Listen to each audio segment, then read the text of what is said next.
How many times have you committed to a wind down routine that you just couldn't stick to? 10-step skincare routine, bubble bath, no food after 8, read for an hour, no screens. I'm a therapist and I've still been there, but if I slip into that now, I don't stay there. So I'm gonna help you to get unstuck too, so evenings can really feel like an outward breath. The problem is when we think of a routine of any sort or even habits, we tend to think of them or it in very rigid terms. So at 5 p.m. I'll dim the lights, at 5:30 p.m. I'll get the dinner on, etc. But what happens when it's 5:45, you haven't dimmed the lights, you haven't got the dinner on? Flustered much? I'll try again tomorrow, you say. And we know what could happen tomorrow. So what's the solution? No routine, no habits? Well, it's about simplifying things so that it works with you and flexes with you and your inevitable humanness. Sure, you need some discipline, but for well-being, the ability to adapt and shift is key. Alright, so let's get into the habits I actually use to wind down. So number 1, I actually do dim the lights. This is actually supported by research. It's a visual cue that helps our body to slow down, signals to our mind that we're not in a threatening environment, that we can relax and take it easy. Bright lights, more likely to be on high alert. Dim, low lighting, more likely to feel calm and settled. The time that I do this varies depending on how the day is going and when the evening's getting started. Number 2, quick tidy up, very quick. When I very quickly tidy up from the day and reset my kitchen, it feels like I'm already starting off a better tomorrow. It helps clear my mind, and when I wake up and see a fresh kitchen the next day, I feel so much more ready for the day ahead. It won't even always be spotless. Sometimes I might even leave the odd pan in a sink to soak. But the main thing is that I do a general reset, so that my day the following day is that little bit easier. Number 3, 10 to 20 minute workout before my shower. It's not something that I'm super rigid with, but it's something that I'm disciplined with and I try to implement more or less daily. Number 4, skincare, but not a 10-step routine. Usually I'll remove makeup, cleanse, tone and cream. Throw in the occasional serum if I'm feeling fancy. It's the ritual itself that's important to me, not the steps, not the products. It's taking time for me. This is something that I do very mindfully, which means that I'm very grounded into the present moment when I'm doing it. I'm feeling the way the products feel on my fingertips and my skin as I rub it in. I am breathing mindfully.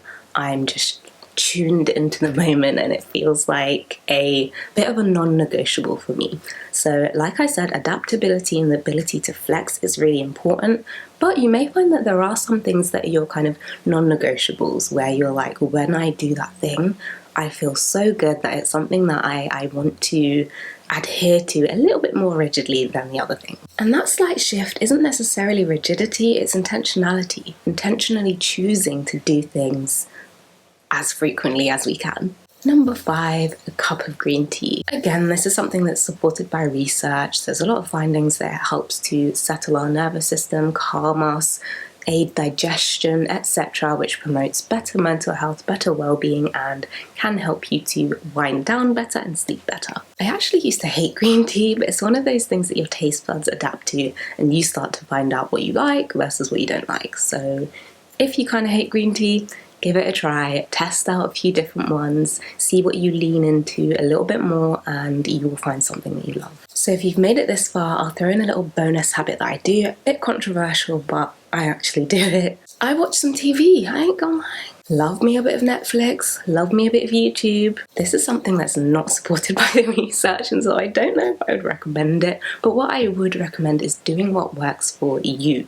There are so much individual differences, different factors, and just so much variation with people in general that there is no way that what works for one person will work for another by the T. I really get lost in shows. I like watching videos on interior design and things that make me feel inspired. It really is my way of disconnecting to some extent. I say my way, it's one way. Some nights I watch TV, other nights I read. Research does support reading before bed and as a form of winding down, and I can really get lost in a good book as well. Do what works for you. We won't talk about the actual time I go to bed, but we know what's recommended. So why is it important to have flexible habits? Well, habits become second nature, and if we're repeatedly doing things that are good for us, well, that builds up and accumulates over time. But the flexible part is key because you are a human being, not a robot. Yes, even if you are a CEO. When we allow ourselves wiggle room to adapt, adjust, shift, we not only honour our needs, but we set ourselves up for success. Because if you say, I must do this thing, and then you don't, what tends to happen is you beat yourself up more and you're less likely to get back to it faster. Whereas if you have a bit of flexibility and you recognise that, okay, I didn't do that thing that I wanted to do, but that was a choice, I didn't have to do it, it's easier to not beat yourself up and to get back into the healthy habit, the thing that you want to do. Beating yourself into compliance isn't healthy, it isn't helpful, it isn't motivating. And being disciplined with habits is key, but being too disciplined can be detrimental. Find the balance. In strong winds, the trees that have a little give don't break. They bend, they flex, and they get right back to where they were when the winds settle. And the winds will settle. So if you are overwhelmed, overstimulated, over it, I encourage you to look at small, simple actions you can implement and flex with that allow you to really feel a sense of winding down and ultimately wake up the following day feeling fresh, feeling recovered to some extent. If this was helpful, please consider liking and subscribing, and I will see you soon. Take care.